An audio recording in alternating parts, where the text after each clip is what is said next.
형제에게 이르노니 형제에게 노하는 자마다 심판을 받게 되고 형제를 대하여 나가라 하는 자는 공회에 잡혀가게 되고 미련한 놈이라 하는 자는 지옥불에 들어가게 되리라. 예수님이 살인하지 말라고 하는 것은 당연히 하지 말아야 할 것뿐만이 아니라 형제에게 노하게 되는 거죠. 심판을 받게 된다. 형제에 대하여 나가라 하면 공회에 잡혀가게 되고 미련한 놈이라 하면 지옥불에 들어가게 된다는 것입니다. 이것은 그 살인의 개념을 외형적인 영역에서 내적인 율법의 영역에까지 더 강화시켜 놓은 것으로서 사람의 내면의 영혼과 인격에 이르게까지 행하지 말아야 한다는 거죠. 육체의 생명을 향하는 것뿐만이 아니라 노하게 되면 심판받게 되고 그 사람이 라가 이제 멍청이라는 뜻이죠. 욕하게 되면 심판받게 되고 미련한 놈이라 하면 지옥불에 들어가게 된다라고 하는 것은 이러한 것조차도 예수님은 하지 말아야 된다고 하는 걸 말씀하고 있는 겁니다. 그래서 첫째로 형제에게 노하는 자마다 심판을 받게 될 것이다 라고 말씀하시죠. 형제에게 노하는 자, 형제에게 분노를 하지 말아야 한다는 거예요. 형제에게. 분노의 문제죠. 분노, 노하다. 이거는 오르기조, 노하게 되다는 것인데 이 오르기조, 분노가 굉장히 나쁜 것이죠. 왜 그럴까요? 분노하는 것, 또 우리가 시기하는 것, 질투하는 이런 것들은 성령의 속성이 아니죠. 악한 영들의 속성이 되는 것이죠.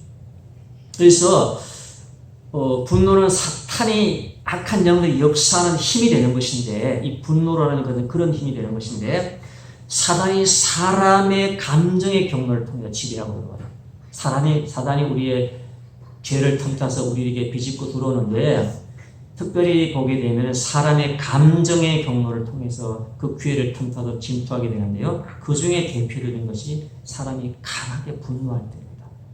극도의 분노를 드러내게 될 때에 우리를 극도의 분노로 몰아가서 그 우리 사람을 사로잡아서 극단적인 일을 하게 하는 것이 사탄의 역사인 것입니다. 그래서 우리는 어떤 경우에라도 분노를 참고 내면을 다스릴 수 있는 인내를 길러야 돼요. 이런 힘을 길러야 돼요. 그 인내하고 그것을 견디는 순간에는 매우 힘들지만 그러나 그 시간이 지나고 힘이 깨내렸던 악한 영의 역사가 떠나고 성령의 평안함이 올 때는요. 정말로 그것이 잘한 것이라고 하는 것을 우리가 깨닫게 되는 것이죠. 이 분노라고 하는 것 자체를 예수님이 금하셨는데 이것은 전형적인 마귀의 기질로 사용되어지는 단어예요. 계시록 12장 17절에 보게 되면은 용이 여자에게 분노하여 돌아가서 그 여자의 남은 자손 곧 하나님의 계명을 지키며 예수의 증거를 가진 자들로 더불어 싸우려고 바다 모래 위에 섰더라. 사단이 분노하여 내려오는 겁니다. 분노의 힘으로 악한 영들이 분노하는 거예요. 그 분노의 힘으로 내려와서 하나님의 백성과 싸우려고 대결하고 있는 것입니다. 계시록 12장 12절에도 그러나 땅과 바다는 화 있을진저 이는 마귀가 자기의 때가 얼마 남지 않은 줄을 알므로 크게 분내어 너에게 내려갔습니다 하더라. 사단이 지금 내려와 있는 것은 우리들이 크게 우리를 대상으로 크게 분내어서 내려와 있는 거예요.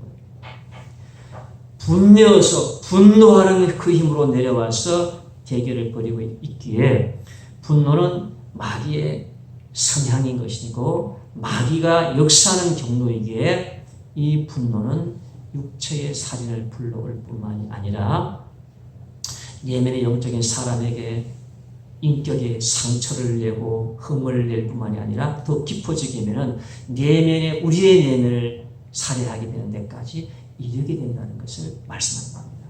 그래서 예수님은 분노하는 것을 하지 말라는 것입니다. 그래서 분노하는 자에게도 반드시 심판을 받게 된다는 겁니다. 세상의 법은 분노하는 것조차는 법의 다스림을 받지 않지만 그러나 예수님이 우리에게 주신 율법의 말씀은 너희 마음의 분노를 품고 분노를 발산하는 것 자체가 심판을 받게 된다는 것을 말씀하는 거예요. 그래서 이것이 굉장히 중요한 겁니다. 그 심판이라는 자체의 단어가 크리시스라는 단어인데 결정, 판단, 심판의 뜻인데 이것은 그 당시 범죄의 문제를 다루기 위해 설립되었던 유대인들의 23명의 평의회에서 사법 절차를 다루기 위해서 마을마다 있었던 재판소를 의미하는 겁니다.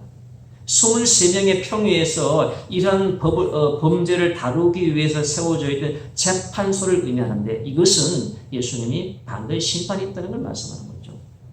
분노에서 비롯되어지는 것이 예수님이 그 다음에 욕하는 것입니다.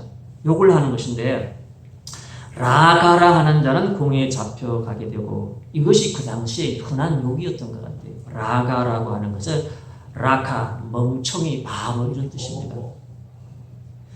멍청이, 바보라고 하는 이러한 분노의 감정에 욕을 하게 되면은 공회에 잡혀가게 된다고 말씀해요. 공회라고 하는 것은 그 당시 사내들인 공회를 말하는 것인데 사내들인 공회에 종교 최고의 법정인 사내들인 공회에 잡혀간다는 거죠. 분노하게 되면은 23평회에 잡혀갈 것이고 남에게 라가라 하는 이런 분노의 욕을 하게 되면은 종교 법정에 잡혀갈 것이고 그리고 미련한 놈이라 하는 자를 하게 되면은 지옥불에 들어간다는 것이죠. 미련한 놈이라는 자, 미련한 놈은 로모스라는 것인데 이거는 뭐 우둔하다, 어리석다 이 뜻도 있지만 추악한 녀석이라는 뜻으로서 추악한 녀석의 뜻으로서 라카보다가 더 강한 용어로 사용하게 되었습니다.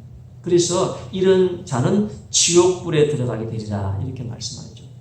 지옥불 여기서 게엔나라는 뜻으로 사용되어 있는데 지옥의 의미는 게엔나라고 하는 건 게흰놈이라고 하는 흰놈의 골짜기에서 유래된 단어인데요. 이곳은 예루살렘 남쪽에 가면 골짜기가 하나 있는데 그 옛날에 그 골짜기에서 이방신 몰록에게 제물을 바칠 때에 사람을 불태워서 제물을 바쳤던 이러한 일을 했던 몰록의 신을 섬겼던 이런 일을 했던 장소가 바로 이 게헨나입니다.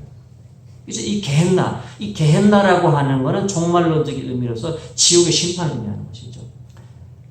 너희가 분노하고 라가라하고 그리고 미련한 놈이라 하는 자는 결국은 너희가 지옥불에 들어가게 될 것이라고 말씀하고 있는 것이죠. 예수님은 사람에게 분노하거나 욕하는 것은 영혼과 인격의 살아에 해당하는 것으로 사람은 그러한 말을 하지 말아야 한다는 것이죠. 이거는 심판받고 공에 잡혀고 지옥불 들어간다 이 말은요 똑같은 동일한 의미, 똑같이 동일한 의미로서 여기에 반드시 심판을 받게 된다라고 하는 걸 거듭 반복적으로 말씀하고 있는 것입니다.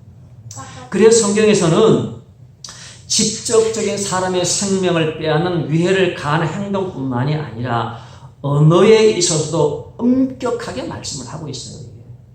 오늘날 우리가 하나님 말씀을 온전히 믿고 지키고 믿음으로 살아간다라고 하는 것이 무엇이라고 하는 것 자체를 이 말씀을 통해 가르치는 거예요. 예배 의식뿐만이 아니라 이러한 주님이 말씀하신 것뿐만 아니라 성경에서 언어에 대한 엄격하게 말씀하시는 것은 일절 나쁜 말을 하지 말라는 거예요.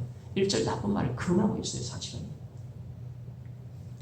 에베소 4장 29절에 보면요. 무릇 더러운 말은 너희 입 밖에도 내지 말고 오직 덕을 세우는 데 소용되는 대로 선한 말을 하여 듣는 자들에게 은혜를 끼치게 하라.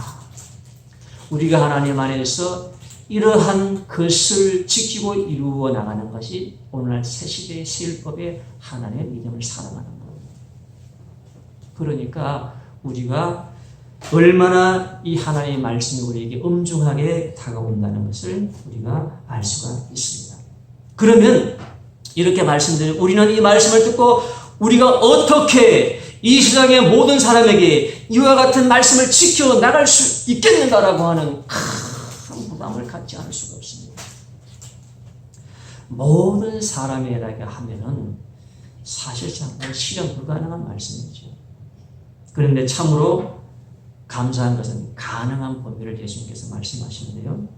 그 대상을 모든 사람이 아니라 형제라고 지목했다는 것입니다. 예수님이 우리에게 말씀하시는 이 율법의 말씀이 전혀 지킬 수 없는, 100% 지킬 수 없는 것을 말씀하시는 게 아니고, 비록 무단히 무척 어렵고 정말로 성령의 다스림 가운데 있어야 되는 것이지만 어려울지언정 하나님의 능력과 다스림 가운데 있을 때에 가능한 범위를 말씀하고 있다는 거예요. 우리가 모든 사람에게 이와 같은 도덕률을 적용한다라고 하면은 모든 사람이 어떻게 우리가 분노 한번 하지 않고 욕 한마디 하지 않고 살 사람이 있겠습니까? 이건 불가능하지요. 그런데 적용의 범위를 형제로 말씀하셨다는 겁니다.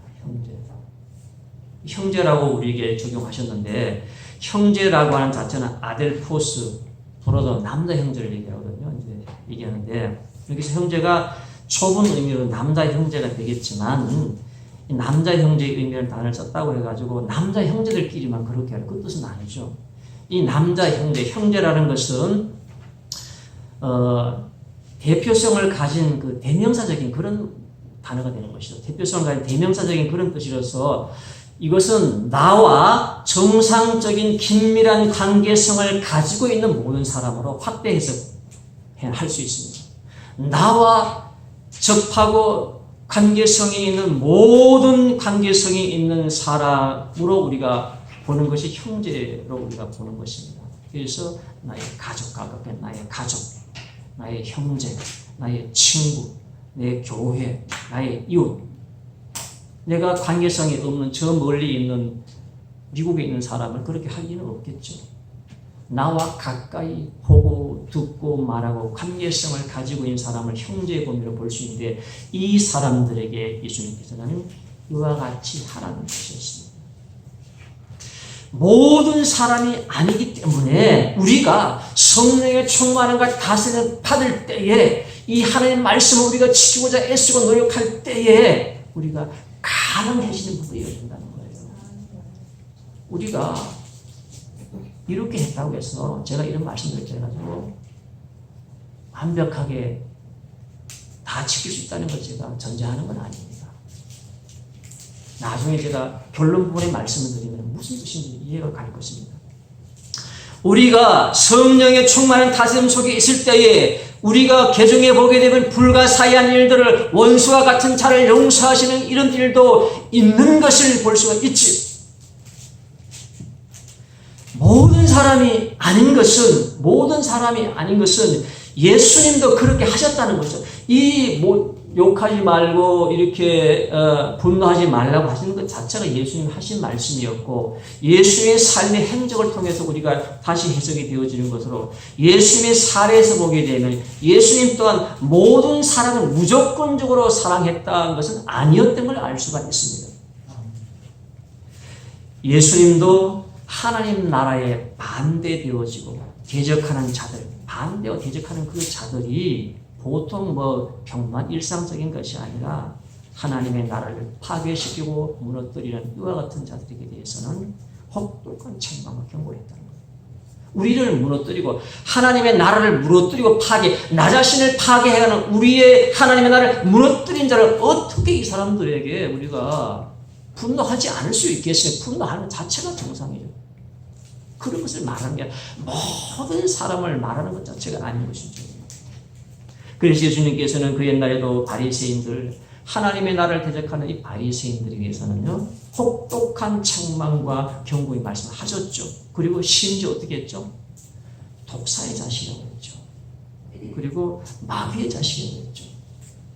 그들의 정체성을 분명히 드러내어서 그들을 책망했던 것이었습니다. 이렇게 하나님 나라에 대적하는 불법이나 생각을 가진 자들에게 혹독한 말씀을 했던 것 자체가 예수님을 가장 예수님답게 하신 거예요. 이것 자체가요, 예수님을 예수님답게 했다는 겁니다. 그렇지 않으면 이런 자들을 향해서 예수님께서 침묵하셨다라고 하게 되면은 불의와 불법을 침묵했던 비겁한 예수님으로 남게 되는 것이고, 하나님의 공의와 정의를 맺히지 않았던 메시아가 될 뿐만이 아니라 아마도 그렇다고 하면 두려워서 십자가를 질 수도 없었을 것입니다. 그래서 예수님은 우리의 이러한 살인하지 말라는 외적인 율법의 영역을 내면의 영역으로 끌어들여서 그와 같은 율법을 온전하게 하실 뿐만이 아니라 이것으로 끝나는 것이 아니라 우리 이런 것들이 예배 안의 영역으로 들어옴으로 통해서 완벽하게 온전하게 되는 하나님의 나라가 이루어진다라고 하는 걸 우리에게 가르쳐 주시는 거예요. 그래서 마태복음 5장 23절에 그러므로 예물을 제단에 드리려다가 거기서 내용적인 원망 들을 만한 일이 생각나거든 예물을 제단 앞에 두고 먼저 가서 형제와 화목하고 구에 와서 예물을 드리라. 구약의 예물을 제단에 드린다고 하는 것은 오늘날로 보게 되면 예배에 비교할 수가 있겠죠.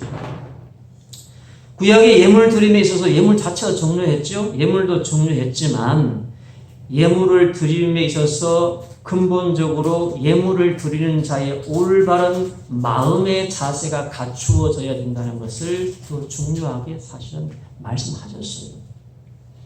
구약의 율법에서 예물에 있어서 눈먼 것, 상한 것, 흠이 있는 것은 드리지 말라고 하셨지만 예물뿐만이 아니라 사람의 이 마음에도 흠집이 생겼을 때에는 온전한 예물 드림이 될 수 없다고 하는 걸 가르치고 있는 거예요.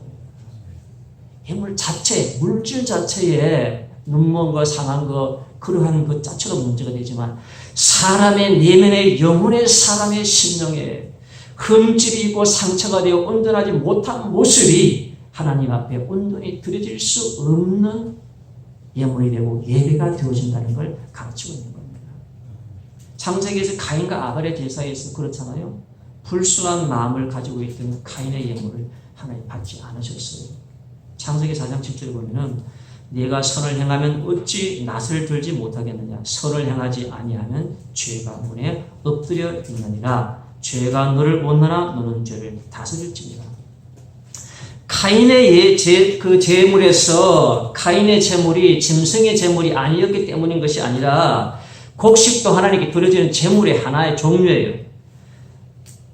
가인은 곡식으로 예물을 드렸는데 예물에 문제가 있을 수 있겠지만 마음의 문제에서 비롯되어졌다라고 하는 걸 말씀하고 있는 것이죠. 가인의 삶에서 행실이 선하지 못했습니다. 그래서 이걸 영화에서 표현한 겁니다. 참 재미있게 표현해요. 이렇게 표현해요. 영화에 보니까 가인이 이제 아들이 제사를 지냈는데 가인이 곡식을 이렇게 올려놨어요. 이렇게 있다가 벌떡 일어나가지고 가요. 가더니만 곡식이 좀 많이 자기 많다고 생각했던 뭐죠. 한 이걸 포담아가지고 대가져가요. 대가져와가지고 그러고 이렇게 엎드려 있어요. 그러니까 하나님 바람으로 확 불어버려요. 곡식이 확 다 날려가 버려요. 그런데 옆에 아벨의 제물을 보니까 불이 확 내려가 제물을 태우는 겁니다. 하나님이 아벨의 제물을 연락하시는데 자기 곡식을 확 날려버리는 거예요. 이거를 볼 때 가인이 분노하면서 이렇게 말하죠. 왜 나의 제물은 받지 않으시는 겁니까? 이렇게 하나님께 항변하는 겁니다. 그때 하나님이 내가 선을 행하면 어찌 낯을 들지 못하겠느냐. 선을 행하지 아니하면 죄가 문에 엎드려 있느니라. 내면의 죄의 문제를 해결하지 않고 예물을 올려놓고 엎드려 있는 것 자체가 죄가 엎드려 있는 것과 동일하다는 것입니다. 하나님은 죄를 받으시는 분이 아니시라는 사실입니다. 그래서 예수님은 우리의 내면의 일까지를 준비하라는 것이죠. 분노하지 말고 욕하지 말고 이 말아야 한다는 것은 이 내면의 문제는 오늘날 온전하게 예배 드리는 영역까지 연결되어지는 것임을 알 수가 있죠. 그러한 온전한 예배 드리는 영역까지 연결되어짐으로 말미암아 그것이 교회 안에서 우리의 삶에서 점점점 퍼져나가서 이루어져 갈 때에 그것이 하나님 나라예요. 그것이 한 알에 미랄이 떨어져서 나무가 되는 것 같은 것이고 한 알에 누룩이 온 동이를 부풀게 하는 하나의 법칙이죠. 그래서 오늘날 예배의 문제도 온전한 예배가 되려면 우리의 이 내면의 문제가 먼저 선행되어야 한다는 것을 이 말씀 속에서 예물을 드리는 걸 비유적으로 설명하는 겁니다. 그래서 예물을 드리다가 형제에게 원망 드릴 만한 일이 생겼습니다. 예물을 드리러 왔는데 생각해보니까 내 내면에 형제와의 갈등의 문제, 죄의 문제 해결되지 않았어요. 그러면 빨리 가서 먼저 형제와 화목하고 와서 예물을 드리라는 겁니다. 이 말씀은요, 우리가 하나님 앞에 예배 드립니다, 예물 드리는 것 자체가 인간 상호 간의 수평적인 문제를 해결하지 못하는 가운데, 그 죄덩어리를 가지고 있는 가운데, 그러면서 하나님과의 수직적인 관계만 유지하려는 자체가 그건 안 된다는 걸 말하는 거예요. 인간이 여기서 빠지는 함정이에요. 내가 나의 삶에서 하나님 관계에서, 사람과 관계에서는 전혀 해결하지 않는 부분이 있는데 하나님과의 관계만을 해결하려고 우리가 부르짖고 뭘 한들 하나님이 온전히 우리의 기도를 받으실 수가 없다는 겁니다. 그래서 예물을 예배 드리면서 우리가 우선되어야 할 것은 우리의 마음가짐이 준비되어야 한다는 것이고, 온전한 예배를 드리면 주님께서 먼저 화목하고 사화하는 사람이 되어라고 말씀하십니다. 그래서 우리가 특별히 예배 전에는 이런 부분을 주의해야 돼요. 예배 전에는 우리의 내면에 갈등과 문제가 생기지 아니하도록 특별히 주의해야 되는 거예요. 죄의 마음을 가지고 오지 않도록 우리가 해야 되는 거예요. 그것이 예배 직전에 일어날 수가 있거든요. 사탄이 그렇게 하거든요. 사탄은요, 꼭 가정에서 틈을 타가지고요, 예배 직전에 불화를 일으키고 만들어버려요. 그래서 우리가 예배에서 이 사탄이 틈타지 않도록 각별히 우리가 우리의 내면을 다스리고 잘 우리가 주의해야 합니다. 악한 영은 항상 그렇게 해요. 사람의 내면에 감정의 약점을 파고들어가지고 우리 약점 잘 알거든요. 요걸 이렇게 건드리면 요걸 이렇게 하고 요걸 이렇게 찝쩍거리면 그걸 다 알아요, 우리를요. 그래서 우리의 내면의 약점을 파고들어 여지없이 꺾어버리는 게 사탄의 역사예요. 그래서 예배 전에는 웬만해서는요, 말하지 말아야 돼요. 말을 아예 안 해야 돼요. 그리고 웬만하면 덮어가 뒤로 밀어놔야 돼요. 사람이 죽어나가는 문제가 아니면 그냥 예배 전에는 잠잠하는 게 그게 마귀를 이기는 지혜입니다. 그래서 우리가 이 예배도요, 받으시는 예배가 있고 받지 않은 예배, 받으시는 기도도 있고 받지 않은 기도가 생길 수 있다는 겁니다. 이사야 1장 15절에 이렇게 말하죠. 너희가 손을 펼 때에 내가 내 눈을 너희에게 가리고 너희가 많이 기도할지라도 내가 듣지 아니하리니 이는 너희의 손에 피가 가득합니다. 네 손에 피가 가득하고 그것을 해결하지 않는 가운데 많이 기도할지라도 듣지 않으신다는 겁니다. 그래서 예수님은 이것의 해결을 먼저 가서 화목하고 먼저 사과하고 솔선하여 화해하라는 것이죠. 5장 24절에 예물을 제단에 두고 먼저 가서 형제와 화목하고 그 후에 예물을 드리라. 그리고 고발하는 자와 함께 길에 있을 때에 급히 사과하라. 그 고발하는 자가 너를 재판관에게 내어주고 재판관이 옥리에게 내어주어 옥에 가둘까 염려하라. 이 본문에서 먼저 가서 형제와 화목하라는 이 말씀이 먼저라는 말 자체가요, 프로톤인데 솔선하여서 먼저 하라는 게 솔선하여 화해하라 이런 거. 네가 솔선해서 먼저 하라는 거죠. 급히 사과하라는 것은요, 사과하라, 이게 자체가 사과 자체가 타협하라, 협상하라는 것인데, 이것은 채권자 채무자의 관계를 빌어가지고 말씀하시는데, 채권자 채무자의 관계도 채권자가 너를 고발하게 하게 될 때에 아직 길에 있을 때에, 아직 기회가 있을 때에 먼저 빨리 가서 협상을 하라는 거죠. 그렇지 않으면 고발하는 자가 너를 재판관에게 내어주고 재판관은 옥리에게 넣어줘서 옥에 갇히게 된다는 겁니다. 이렇게 형제에게 먼저 가서 화목하고 사과하는 것 자체가 예수님 뭐를 우리 가르치는 것이죠? 이것이 용기 있는 행동이 되어지며 이것이 믿음 있는 사람의 행동이 되어진다는 것이죠. 그리고 예수님은 그렇게 하지 않는 것에 대해서는 이렇게 말씀하죠. 그렇게 너희가 하지 않는다고 하게 되면은 26절에 진실로 내게 이르노니 내가 한 푼이라도 남김이 없이 다 갚기 전에는 결코 거기서 나오지 못합니다.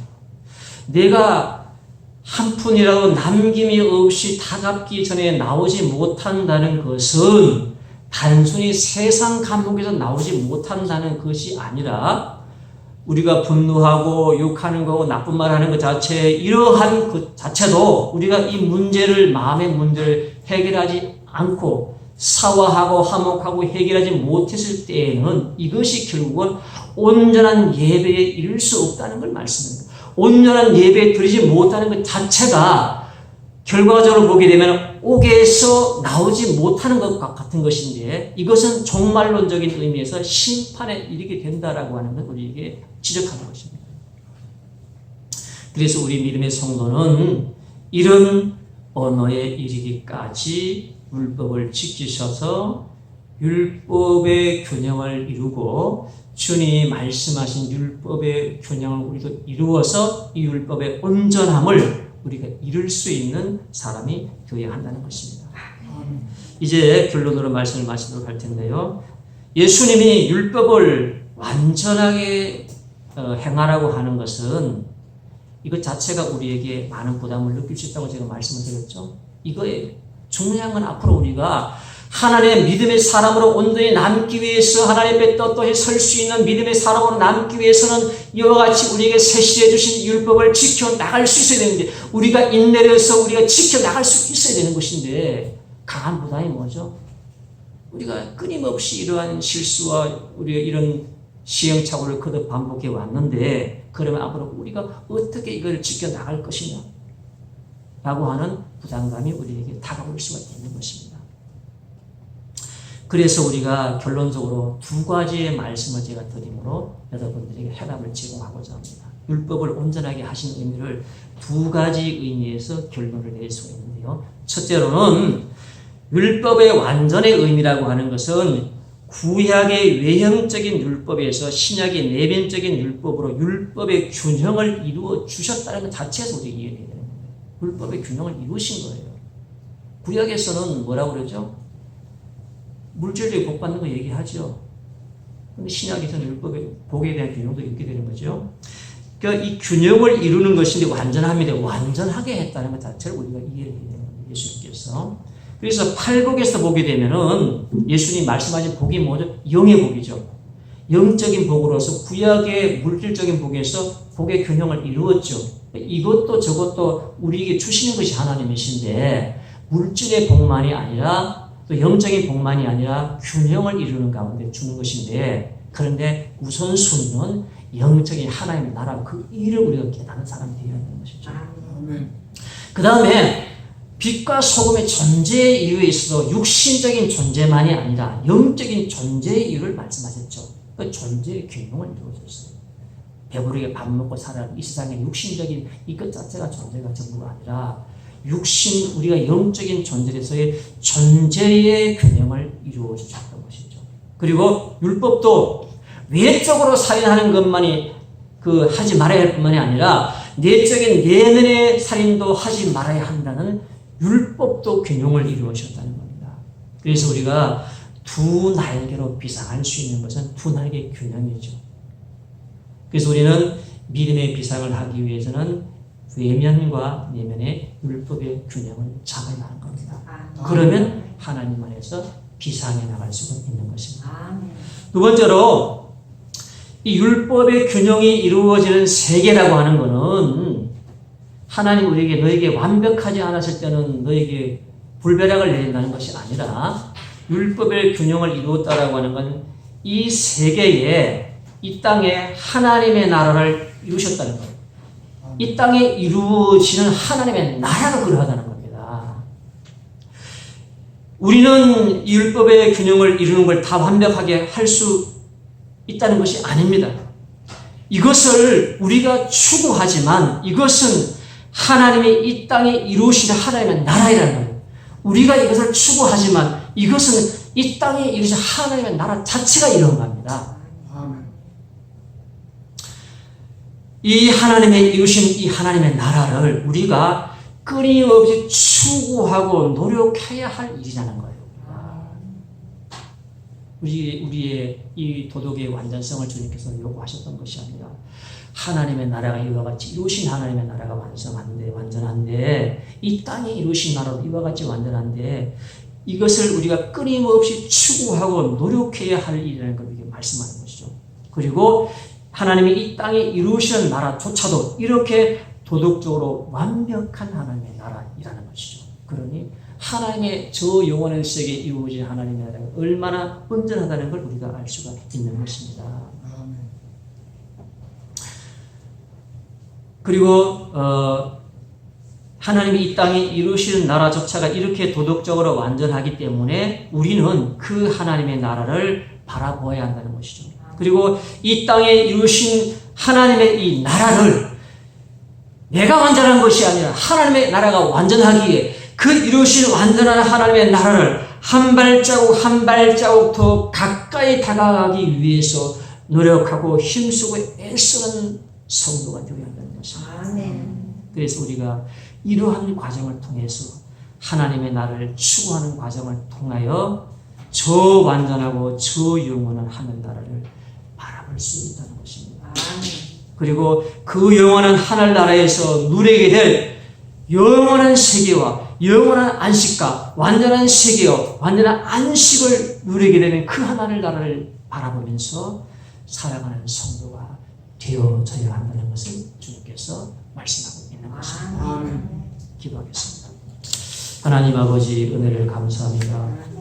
오늘 이 하나님 말씀을 통해서 참으로 주님께서는 우리에게 완벽한 하나님의 나라의 율법을 우리에게 이루셨고 그 율법을 선포하시고 이 땅에 이루신 그 나라는 이 땅에조차도 이와 같이 완벽한 하나님의 나라임을 감사드립니다. 하나님 아버지 이 하나님의 나라를 바라보면서 살아가는 우리들이 되어서 우리의 심령 속에 우리의 이 모임에 하나님의 나라가 이루어지게 하여 주시옵소서. 아멘. 우리가 부족하여도 한 발자국 한 발자국 하나님 나라에 가까이 감으로 말미암아 반드시 우리가 하나님 앞에 서기 전까지 하나님의 부끄러움 없는 하나님의 나라를 이룰 수 있는 우리들 되게 하여 주시옵소서. 아멘. 우리의 내면에 악한 말이나 분노나 나쁜 말을 버릴 수 있는 은혜를 부어 주시옵소서. 아멘. 우리의 내면을 다스리고 우리의 분노와 우리의 증오를 다스릴 수 있고 인내할 수 있는 하늘의 능력을 부어 주시옵소서. 아멘. 감사드리며 우리 예수님 이름으로 간절히 기도합니다. 아멘. 찬송 452장